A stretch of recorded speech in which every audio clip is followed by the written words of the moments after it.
régime algérien est au cœur d'une nouvelle polémique en France. Une polémique qui a éclaté à la suite d'un rapport parlementaire qui a planché sur le coût réel des accords de 1968. Il accuse les autorités algériennes de ne pas s'acquitter d'un certain nombre de leurs obligations, ce qui coûterait à la France des frais, des financements publics à hauteur de 2 milliards d'euros par an. Ils estiment que l'Algérie refuse de payer les retraites de ses ressortissants qui sont partis travailler en France. L'État algérien est accusé de ne pas payer les retraites que doivent percevoir les ressortissants algériens. Donc, c'est la France qui prend le relais et qui paye la différence, puisque ces ressortissants, selon les parlementaires français, qui se trouvent sans ressources, peuvent prétendre à l'ASPA, qui est une allocation de solidarité pour les personnes âgées. C'est une grave accusation.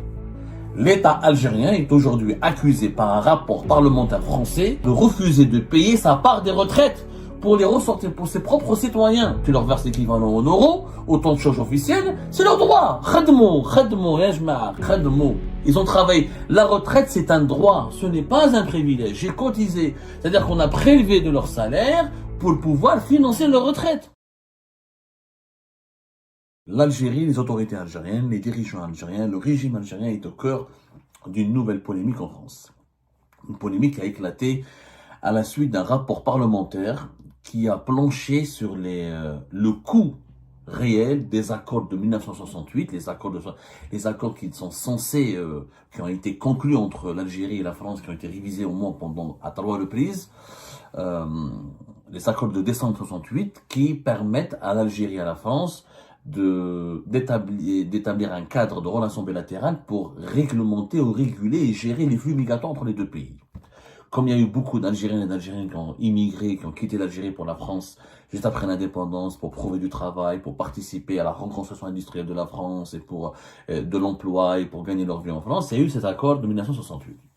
On a déjà parlé de ces accords-là, c'est pas nécessaire de revenir là-dessus. Les accords de 1968, vous pouvez avoir toutes les émissions là-dessus, on en a parlé à maintes reprises. C'est des accords qui ont été signés le 20 septembre 1968 et qui ont déjà été révisés en 2001, pour une partie, et durant les années 80 aussi. Ils ont été une première fois, au moins à 2 reprises. Ils ont été au moins révisés à 2 reprises. Je crois que c'était 1986 quand ils ont été. La dernière révision date de 2001.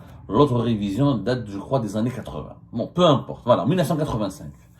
3 reprises. Elles ont été révisées 85, 94 et 2001. Je viens de le confirmer. Un rapport parlementaire a défrayé la chronique en France puisqu'il accuse les autorités algériennes de ne pas s'acquitter d'un certain nombre de leurs obligations, ce qui coûterait à la France des frais, des financements publics à hauteur de 2 milliards d'euros par an. Les accords de 1968 causeraient une perte pour la France de 2 milliards d'euros par an. C'est un rapport parlementaire qui a été remis le 15 octobre dernier, il y a de cela 2 jours, et qui parle du coût pour les finances publiques, pour les finances publiques de l'État français. Les auteurs de ce rapport parlementaire dénoncent un régime dérogatoire, ça veut dire des régimes dérogatoires qui offrent des privilèges injustifiés, jugés complètement dévoyés, dont bénéficieraient encore les ressortissants algériens plus de 50 ans après sa signature. De quoi il s'agit? Donc, ce rapport qui a été rédigé, l'un de ses auteurs, c'est un député de l'alliance des partis politiques qui sont favorables et qui soutiennent le président français Emmanuel Macron, un certain Charles Rodwell. Il faisait partie de l'un des auteurs de ce rapport parlementaire. Il parle de dérive d'un régime dérogatoire qui se chiffre à plusieurs milliards d'euros, auquel s'ajouteraient 200 à 300 millions d'euros de surcoût annuel, notamment administratif. Alors, je rappelle que les accords de 1968 permettent aux ressortissants algériens de profiter d'un régime spécial par rapport au reste de la population immigrée en France. Par exemple, les Algériens en France peuvent changer leur statut ou demander des regroupements familiaux et pour s'installer en France, pour venir en France avec plus de facilité par rapport à d'autres migrants comme comme les Marocains ou les Tunisiens. Pourquoi la France, pourquoi les autorités françaises, ou pourquoi les parlementaires français plutôt, parce que les autorités françaises pour le moment ne se sont pas exprimées sur le sujet. Ce n'est pas un rapport gouvernemental, c'est un rapport parlementaire. Ce sont des députés. Les députés n'occupent pas de fonction au sein de l'État français. Ils n'ont pas de fonction officielle. C'est le pouvoir législatif, pas le pouvoir exécutif. Les parlementaires, pourquoi les parlementaires français expliquent, ou plutôt, pourquoi les parlementaires français pensent et estiment qu'il y a une perte de 2 milliards d'euros par an pour la France. Alors, il y a quelqu'un que nous avons déjà invité sur nos plateaux lorsqu'on fait des débats, c'est monsieur Nicolas Povro-Monti, qui est le directeur de l'Observatoire de l'immigration et de la démographie. Il a expliqué sur Europe 1, il a donné des détails très précis, et franchement, les informations qu'il a données, et qui sont contenues, parce que lui, il a consulté son rapport parlementaire, nous ne l'avons pas encore consulté, il n'a pas été encore rendu public, il sera rendu public dans les jours à venir. Il explique pourquoi la France a perdu, ou perd chaque année, 2 milliards d'euros par an à cause de cet accord avec l'Algérie. Alors, quel est le problème? Le problème, c'est que selon les parlementaires français, ce qu'ils ont trouvé au cours de leur recherche et de leur enquête pour établir leur rapport, ce rapport parlementaire, ils estiment que l'Algérie refuse de payer les retraites de ses ressortissants qui sont partis travailler en France. L'État algérien est accusé de ne pas payer les retraites que doivent percevoir les ressortissants algériens partis travailler en France. Alors, dans l'accord de 1968, il y a aussi un autre accord qui a été signé dans le cadre de cet accord de 1968. Il a permis à l'Algérie et à la France de négocier un certain nombre d'accords et de conventions bilatérales. Il y a la Convention de sécurité sociale de 1980. La Convention de sécurité sociale de 1980, elle doit permettre normalement à la France et à l'Algérie de régler un certain nombre de sujets, notamment le versement des retraites. Sur la base de cette convention, les Algériens qui ont travaillé et cotisé en France et qui partent en Algérie pour leur retraite perçoivent en Algérie une retraite qui est versée par les organismes français. Jusque-là, c'est normal.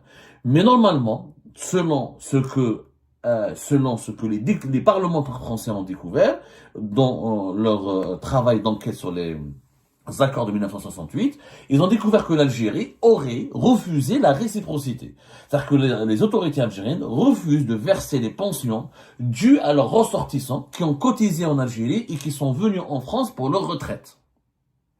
Ça, ce qui est bizarre, c'est que normalement l'accord de 68, qui a permis ensuite de négocier la Convention de la sécurité sociale de 1980, les Algériens qui ont travaillé en France et qui partent par la suite s'installer en Algérie ou terminer leur vie en Algérie ou résider en Algérie, ils continuent de percevoir leur retraite en devise payée par les organismes français. Mais les Algériens qui travaillent, qui sont partis s'installer en France, les autorités algériennes refusent de leur payer la retraite, de leur verser la retraite. Qu'est-ce qui se passe?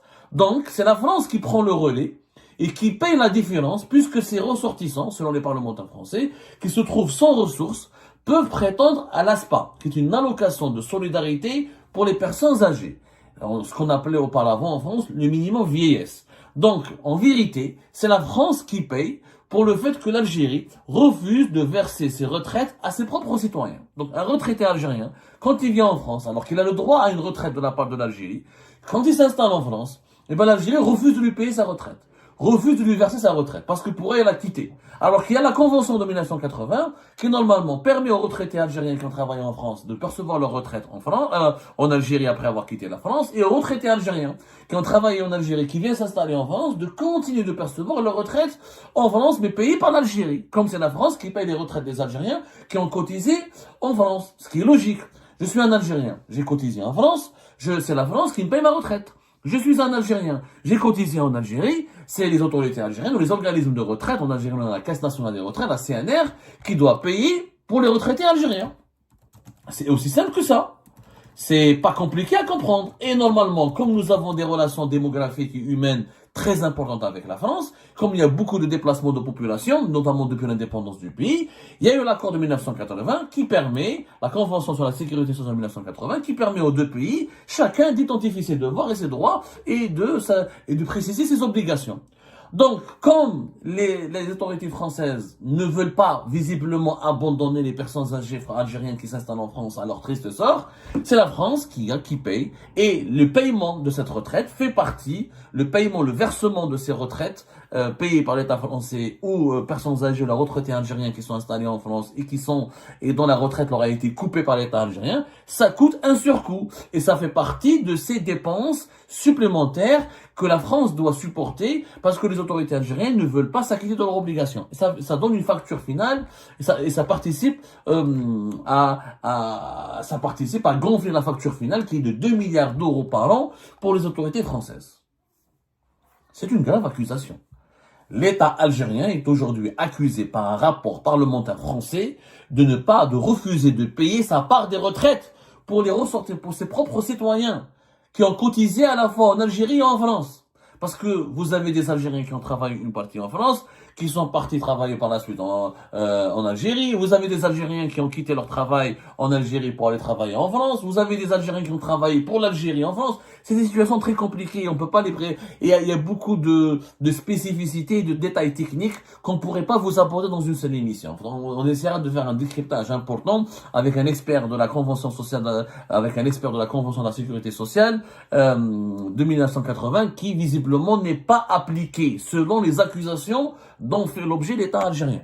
Nous, on a fait cette émission justement pour demander aux autorités algériennes, à travers le ministère des Affaires étrangères, de réagir et de répondre. Ce serait grave que l'Algérie refuse de payer pour ses retraites, de payer les retraités qui ont cotisé en Algérie. C'est pas normal. C'est pas normal. C'est quelque chose d'anormal. Les explications qui nous parviennent de ce rapport parlementaire, elles sont, je suis désolé, anormales. Anormales. Il faut absolument qu'il y ait des explications claires, nettes et précises. Alors, je sais que ce sujet des accords du 27 décembre 1968 cause vraiment problème en France parce que les autorités, certains partis politiques français, certains mouvements politiques français, notamment ceux de l'extrême droite ou de la droite nationaliste et conservatrice, veulent l'abroger et l'annuler. Mais à un moment donné, c'est pas parce que c'est une revendication, c'est pas parce qu'il alimente une certaine obsession chez des courants que le régime algérien considère comme anti-algérien, que le régime algérien fuit pour autant ses responsabilités. Il y a une convention de 1980. Est-ce que les parlementaires français ont tort, ont raison de dire que les autorités algériennes ne payent pas les retraites de leurs propres citoyens? C'est pas normal. Ça, c'est pas normal. C'est pas normal que des personnes âgées qui ont travaillé toute leur vie en Algérie, quand elles se retrouvent en France, pour des raisons personnelles, des raisons familiales, ou des raisons professionnelles, ou des raisons pour leur état de santé, pour se soigner, ils ne peuvent pas percevoir leur retraite. Tu leur verses l'équivalent en dinars, ils ont des retraites en dinars, tu leur verses l'équivalent en euros, autant de choses officielles, c'est leur droit. Ils ont travaillé. La retraite, c'est un droit. Ce n'est pas un privilège. J'ai cotisé. C'est-à-dire qu'on a prélevé de leur salaire pour pouvoir financer leur retraite. Et c'est tout. Donc, on ne peut pas. Voilà. Donc, je cite une partie de ce rapport. Les Algériens ne sont pas concernés par le contrat. Donc, voilà. On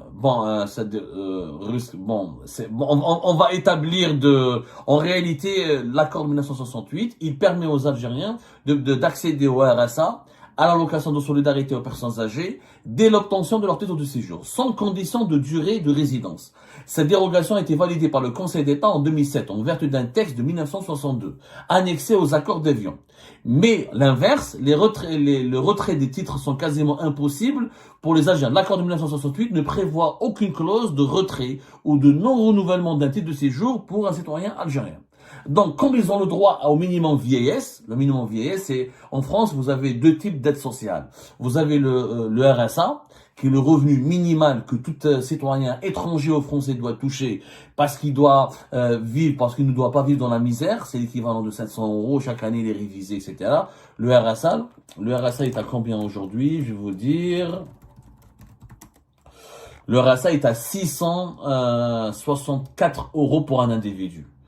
Voilà, c'est et les Algériennes et les Algériens qui s'installent en France ont le droit à ça s'appelle le revenu de solidarité active. Et comme il y a un RSA pour les moins âgés, pour les personnes les personnes âgées sont les personnes qui sont pas capables de travailler, dont l'âge dépasse est éligible à l'âge de la retraite. Il y a aussi le minimum vieillesse, qu'on appelle le minimum vieillesse. En France, on parle de l'allocation de solidarité aux personnes âgées. Et dès qu'un Algérien obtient un titre de séjour, en France, s'il ne peut pas travailler, c'est une personne âgée, il a le droit à ce qu'on appelle l'ASPA, l'allocation l'allocation de solidarité aux personnes âgées. Alors que même s'il a travaillé en Algérie, il y a des personnes âgées qui ont travaillé en Algérie, ils n'ont pas chômé, ils travaillent.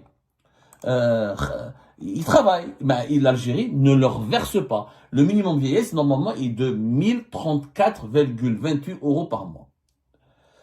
Ça, c'est pour si vous vivez en couple. Pour un seul individu, je vais vous donner c'est voilà, toujours 1304. Voilà, 1304. C'est-à-dire que la France estime qu'une personne âgée, elle doit toucher 1304 par mois pour pouvoir. C'est une allocation de 1034, pardonnez-moi, pas 1304, 1034,28 €. 1034. Donc, il y a des seuils en France qui sont déterminés. Le RSA, il a son seuil. 1034,28 € pour le minimum vieillesse, ce qui est l'ASPA, et 646,52 € pour le RSA, les gens qui sont sans revenus, sans emploi. L'État français, il a une tradition, une culture, des valeurs. D'ailleurs, ça fait partie de la grandeur de la France. Et c'est pour ça que beaucoup d'étrangers, il faut dire la vérité, viennent en France, parce qu'il y a un modèle social qui est riche, qui est solide. On n'abandonne pas, on ne laisse pas les personnes sans revenus, comme ça, en grande difficulté, livrées à eux-mêmes. Ils ont le droit au RSA et les personnes âgées ont le droit au minimum vieillesse. Mais les personnes qui ont travaillé en Algérie, normalement, il y a la Convention sociale de 1980 qui oblige, normalement, je dis bien, elle oblige l'État algérien à continuer à leur verser une retraite. L'équivalent en euros. L'Algérie accuse, en tout cas, c'est ce que les commentaires, c'est ce que les rapporteurs du Parlement français ont trouvé comme conclusion. C'est les accusations qui sont formulées dans les conclusions du rapport parlementaire français. L'Algérie ne paye pas, ne verse pas les retraites pour ses propres ressortissants qui ont cotisé en Algérie. Ça, c'est une accusation très grave, c'est un geste inhumain, c'est une violation des droits les plus élémentaires du citoyen.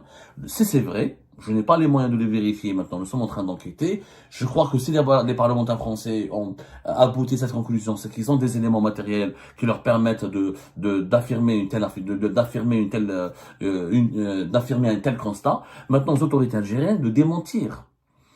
C'est à eux de nous fournir des explications. Les autorités algériennes n'ont pas le droit de ne pas respecter certains de leurs engagements internationaux. Et ben voilà, c'est la fin de cette vidéo. Je vous remercie toutes et tous, comme d'habitude, pour avoir suivi la vidéo jusqu'à la fin. N'oubliez pas de nous laisser vos commentaires et vos réactions sur le sujet de cette vidéo et de partager le contenu si ça vous intéresse.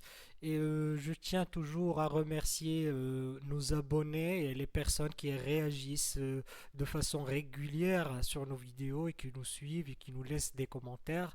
Donc merci beaucoup pour votre dynamisme et pour votre sens de partage et de discussion. Donc voilà, sans vous, ce contenu n'a pas vraiment de valeur sans cette communauté qui ne cesse de s'accroître. Donc merci beaucoup et à la prochaine dans une nouvelle vidéo. Au revoir.